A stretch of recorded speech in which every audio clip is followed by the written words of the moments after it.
Hey everyone, it's me Zen, welcome back to my Dark Souls 3 quick guide, and today we're going to be doing Undead Settlement. Now, this is going to be a longer video because Undead Settlement is a very large area of the game, but we're going to take it step by step, and there are timestamps in the description and at the bottom of the video so you can navigate to whatever parts you need.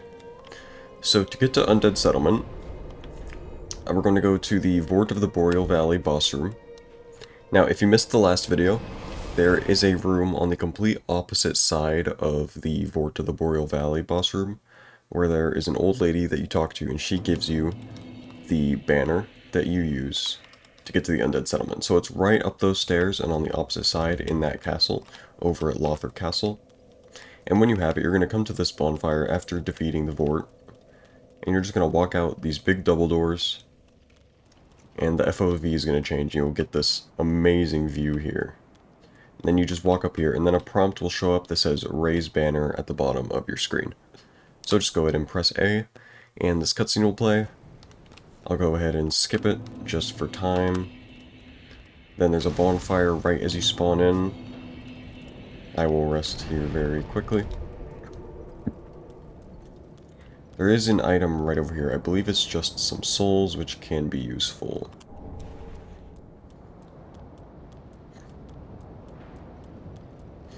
So, we start out on this bridge area. There's a few hollows down there. And this door is going to open and there will be dogs released. Where you actually want to go first is away from the door, towards this way.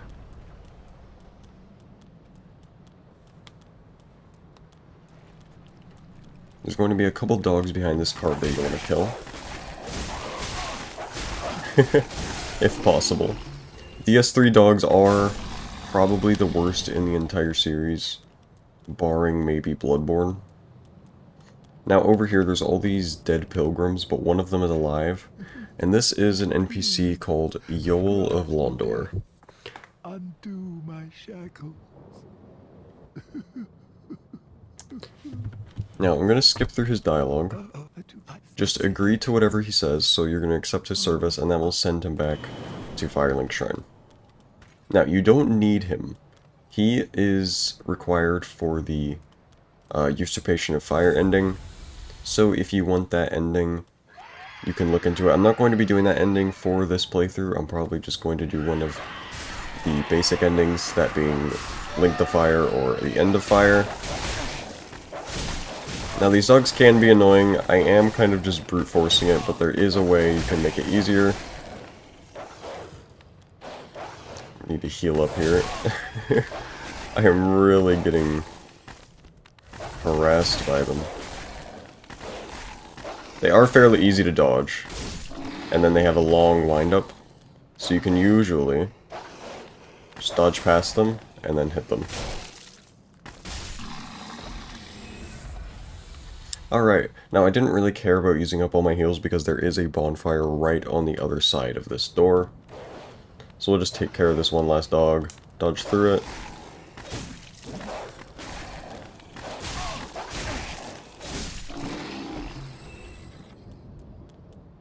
And then we just pull this lever to open up the door.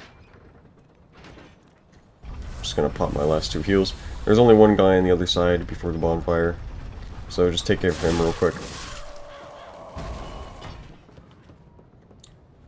Now here's where it gets interesting, because we have several directions we can go, not from this bonfire, but past the next building. But to understand, we're gonna look this way, so I'm actually gonna go outside here. So up on that tower, right above my head, you will see a giant shooting a bow and arrow. That's the tower we need to get to, because if we can talk to that giant, he will actually become friendly and shoot arrows at your enemies, but only at areas where there's a white birch tree. So that is our goal now. We're going to try to get to that tower. It can be a little confusing, but there are some pretty easy routes. Now over here, on this balcony, there's a corpse right here, and that is Loretta's bone. That is required for Grey Rat's questline. Basically, you just pick up that bone, and give it to Grey Rat.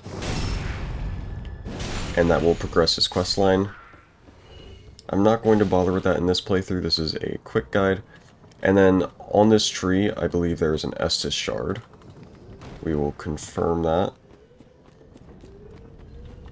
Yep. It's one Estus shard. Now what I'm actually going to do, I'm going to grab this. I'm not going to do it though. I'm not worried about Grey Rat's quest line in this playthrough. I'm actually going to run back to the bonfire to reset the Evangelist, because the Evangelist there will chase you forever. But I did just want to grab that Estus shard. I am not going to go back to Firelink yet, because there's also an Undead Bone Shard in this area. And I'm just going to group those up, or when I go back to Firelink I can do all of those at once. And then also level up and upgrade my weapon and whatnot. So we're just going to kill these guys again.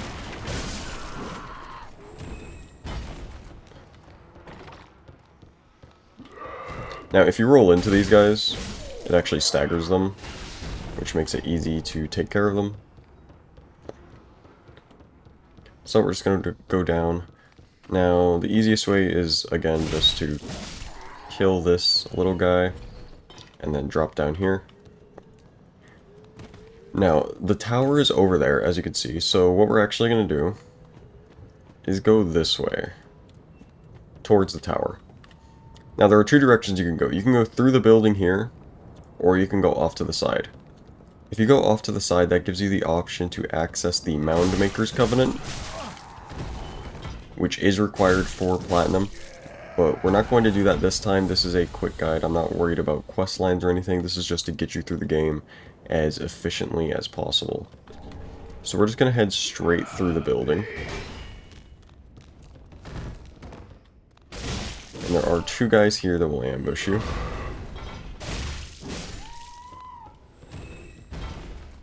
And there is another guy who's going to drop down here with a very large sword. This guy does do a lot of damage and has more health than the other ones, so just keep an eye out for him. And then I'm just going to open up this door.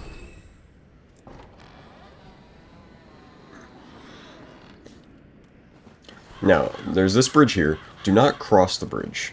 We're going to go to the edge of it and then just drop down right here. You can plunge attack this guy if he's in the right position.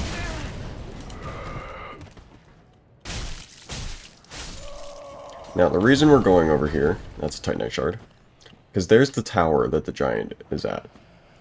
And there is a bonfire right here in this room. So you don't go across the bridge. There's actually nothing you really need across the bridge other than an NPC. I believe it's the one that sells pyromancies. So if you want pyromancies, you can go across the bridge and go up into the building where he is. But we're not going to be doing that. We are going to go up here onto this roof and then drop down. And then, just to give you an idea of where we are, this is where the curse-rotted Greatwood is, but we can't access it yet. So when you drop down here, you'll have a staircase on your right. You're just going to go in this corner, and you'll see another bridge here, guy with a big pot, and two dogs. We're just going to drop down right in this corner and run right where this dog is. Now, if you actually just run in this corner, the dog will drop itself off. It's a trick I've learned over many playthroughs, because these dogs can be annoying. So, especially if you're going the other way, like you're going this way through the tunnel, you can aggro the dog, run backwards, and just stand right here and he will drop off.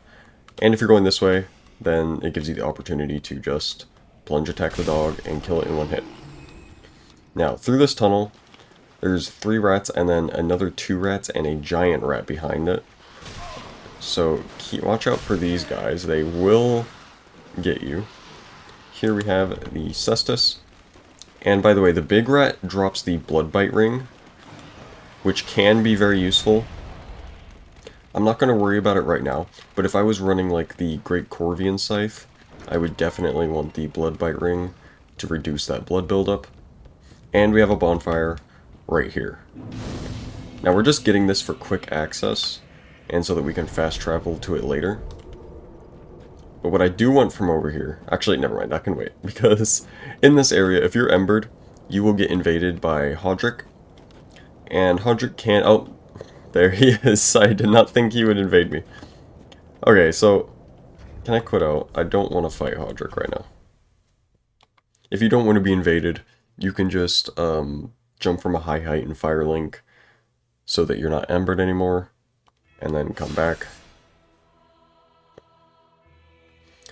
We can fight Hodrick, but I don't want to worry about that right now. I want to get back through the tunnel and towards the giant. So we're going to run this way.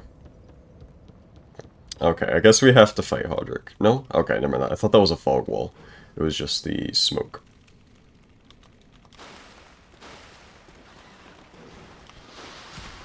So just run back through the tunnel. And get up this ladder as fast as possible. And again, you can aggro the dog, and then just run in here, and he will run himself off. So you don't have to even worry about the dog. Now, we're going to run across this bridge. These guys will throw pots at you, so roll. Him too. Roll. And then they will chase you up to the door. But in order to avoid dealing with them and having to kill them, you get your iframes by starting to open the door, and then you just quit out. And that will reset their position and allow you to get in without having to kill them.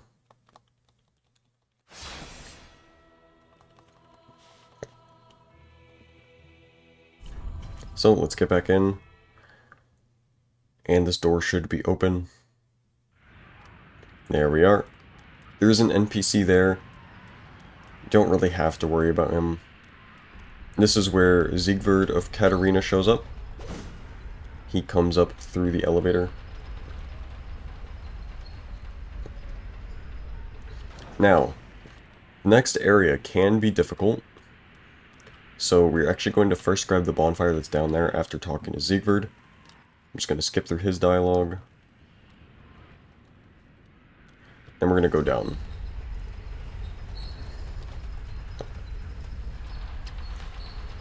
Now down here is the Road of Sacrifices bonfire. We aren't going to go into this area quite yet. That will be the next video. But we are going to grab the bonfire just because it's directly under this tower. And there's an Irithyll Knight in here.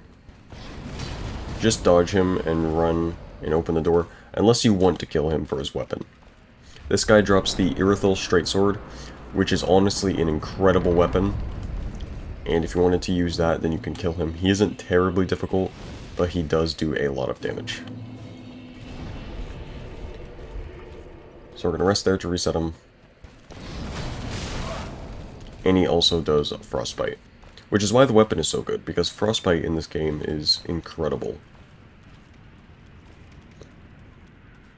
So we're just resting there just in case we die up here, because there is a couple of difficult areas.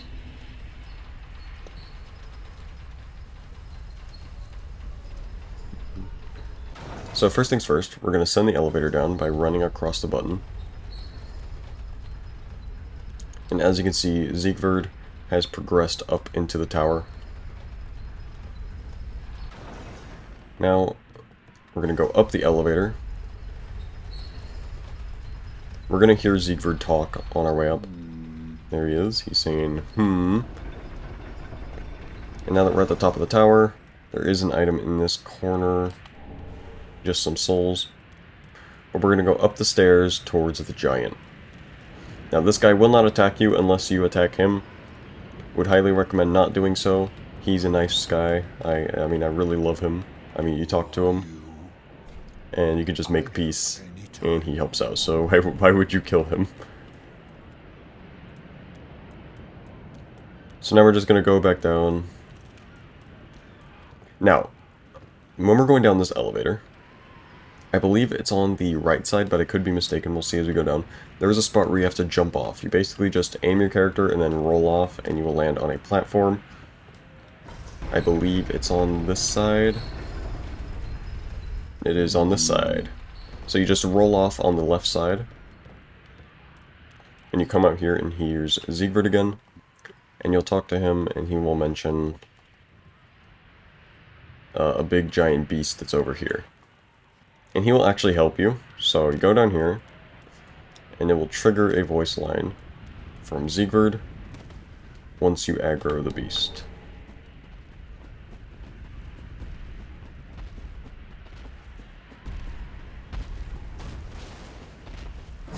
Where is he? Siegward! There he is. Okay. Took him a minute. Well, it's too late now. You will see more of these monsters, by the way. I, Siegward of the There is Knights of several of Freedom, them in the by your game. side. Now, this guy isn't too hard. And if you want, you can really just let Siegward solo him. But just make sure not to let Siegward die, because if he dies, he is dead for the entirety of the game. Also, I believe I just hit Siegward.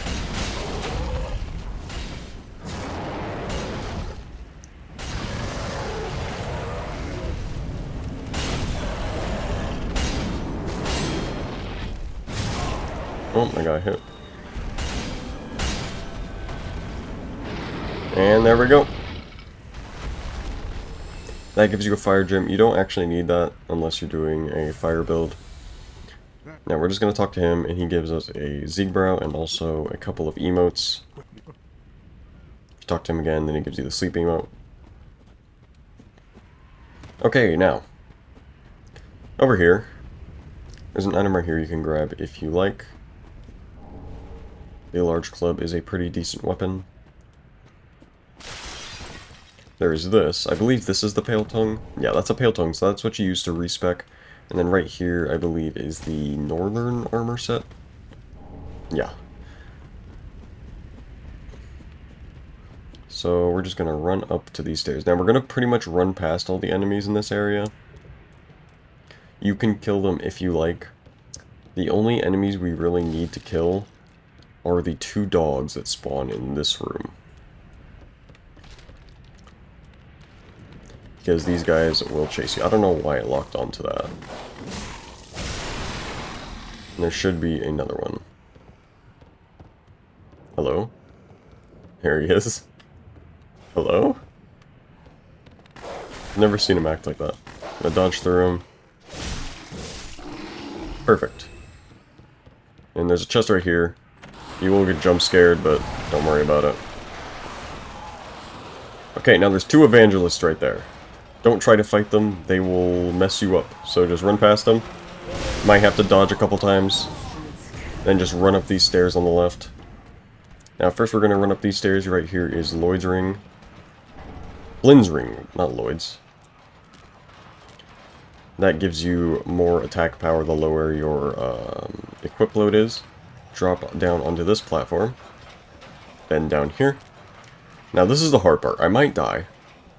And if I die right here, I will cut it. I will cut the video until I am back to this spot. So, right here. If you drop, you will most likely die. Unless you're a New Game Plus and have a lot of health. So what you want to do is you want to make it onto that platform right here, right where my head is. And to do that, typically if you jump, like if you get a running start and then use your left stick to jump, that will actually make you fall off. Not always if you're lucky, but that's usually what happens for me. So you just kind of get right on this edge and just roll towards it. And that will get you right on the edge. You can see my foot is hanging off, but I am safe. And then you can drop down. Now the reason we're going to all this trouble is because right here is arguably the best ring in the game, the Chloranthy ring, which increases your stamina recovery speed. And I will also put on Flynn's ring because my equip load is quite low.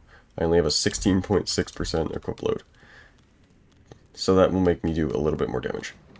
Now, this leads us back down to where the curse-rotted Greatwood is. What we're actually going to do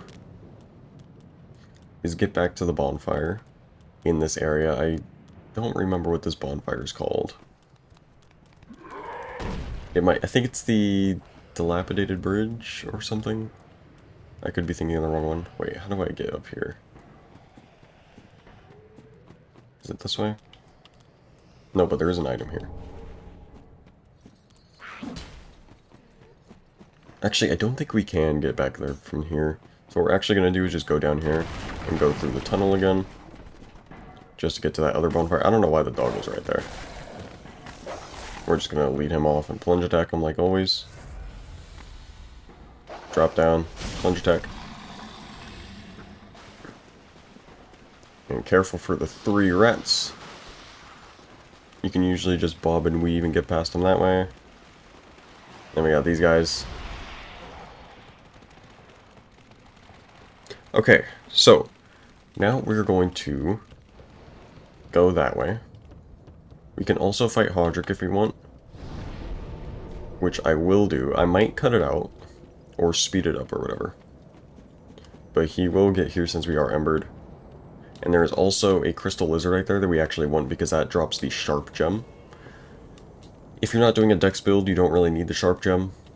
But since I am doing that, I will grab it. Now, Hodrick is incredibly annoying. He will often just walk around and sightsee for a few minutes, just to get you to come over there and aggro the big guy with the jar, or the big guy with the saw or whatever. But this time he isn't, and also keep in mind he will try to parry you, and he does a lot of damage, and he will also heal himself. A lot. So yeah, I will probably speed this up or something, and I will see you when I'm done fighting him.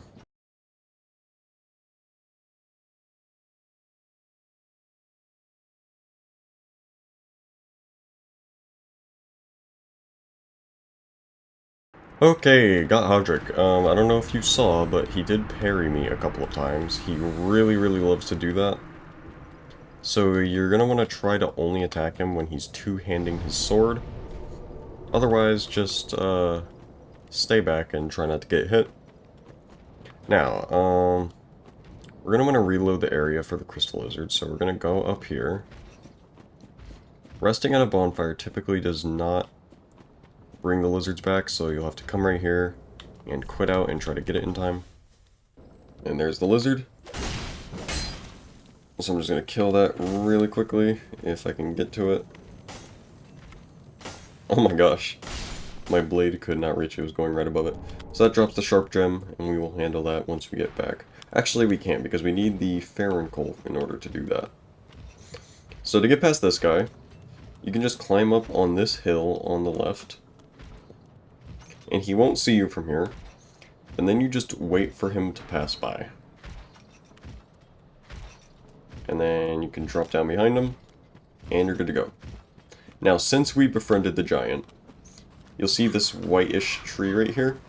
He will actually shoot all the enemies that get near that tree, or just in this area in general. And he does a lot of damage, as you can see. Now, over here, there's some embers and white branches and stuff. But what we're actually looking for is the item over here. I'm going to try to get this guy out of the way. I'll let Giant handle them. So over there on the right, there's that item above my head, and that is the Undead Bone Shard, which upgrades our Estus Flask. Now, since we befriended the giant, his arrows actually won't damage us, so you can just run straight through them. So, that's the Reinforced Club, also a very good weapon. But we're gonna come over here, and you're gonna get a running start, and then push in left stick to jump. And then we'll get the Undead Bone Shard. And then do the same thing to get back over. And then in here is a red-eyed guy, and a guy with a pitchfork. Again, you can just bait them out and have the giant handle them.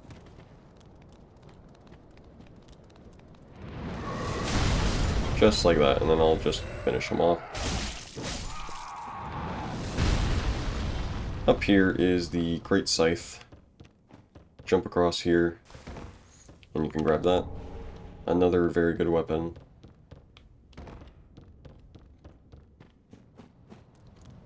And then finally, we come to the Curse-Rotted Greatwood fight. And this is the boss of the Undead Settlement. I'm going to open this door, because if we die, this will allow us to get back in faster. And should I level up at this point?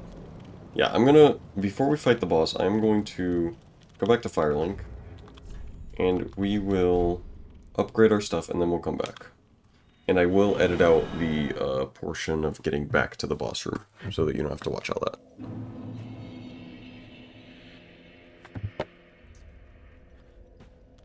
Okay, so first things first, we're gonna go to Andre.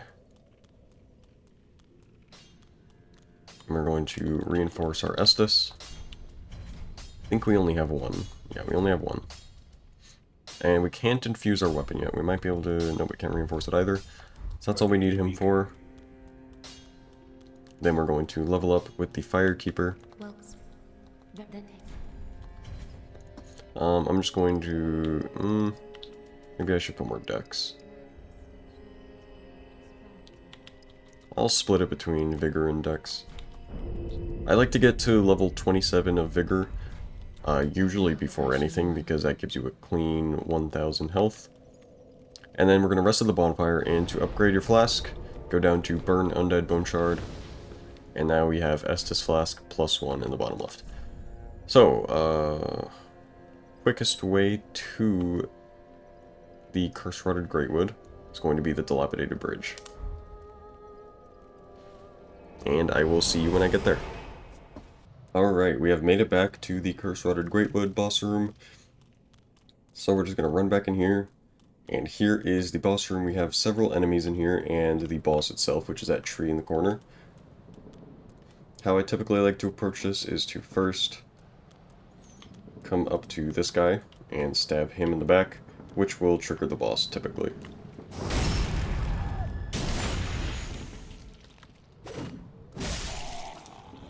Maybe. Yep, there it is. So just try to get rid of as many of these guys as you can. In general, they usually aren't a huge issue, but they can be a little bit frustrating. And often he will actually kill them himself, because his swipes do damage his helpers as well. That one just knocked them over. So I'll just get rid of the rest of these guys. Oh, and he killed that one. Now, for this boss, he has all these, like, pimple-looking growths on him. And that's what you want to hit in order to damage him. Now, once you damage one of his little pimples enough, then they will pop and do a large amount of damage. And then once you damage him enough, he will break through the floor, and you will both be taken down into the area. Now, if you want to do the Moundmaker's Covenant, you do need to get it before defeating Curse-Rotted Greatwood, because this kills the NPC that's below us.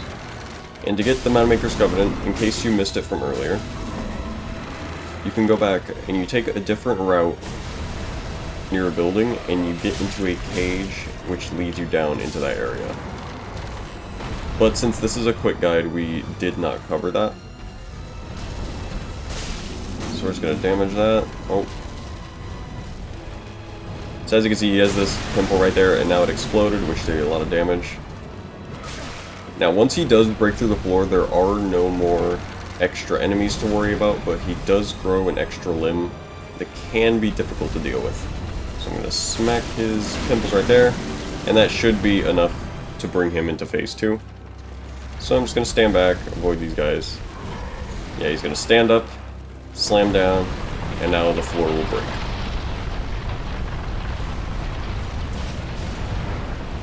All the enemies will die.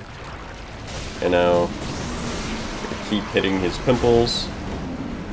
Hitbox is a little strange for it, so you can hit it even if you aren't directly on it.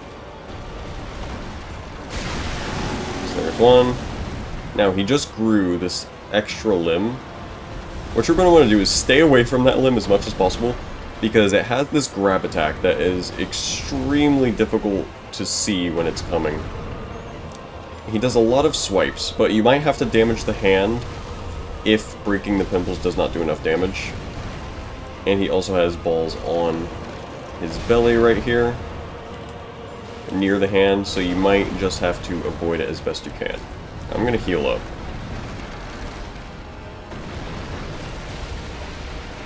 Now that does damage over time, so just try to avoid that.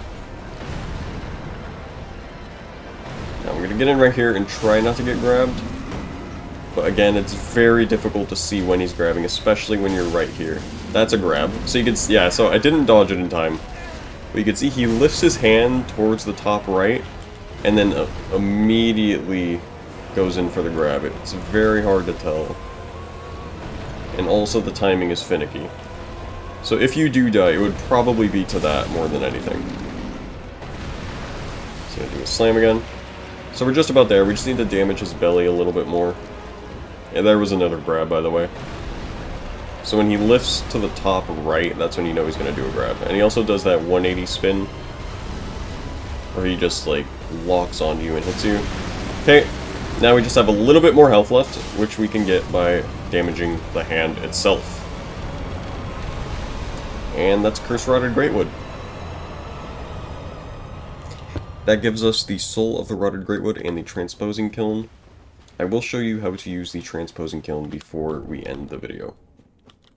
Right here we have Homeward Bone, and this is the NPC that you go to get the Moundmaker's Covenant, but as you can see, he is dead. So we do miss out on that by killing the Curse-Rotted Greatwood early. So we're going to go back to Firelink.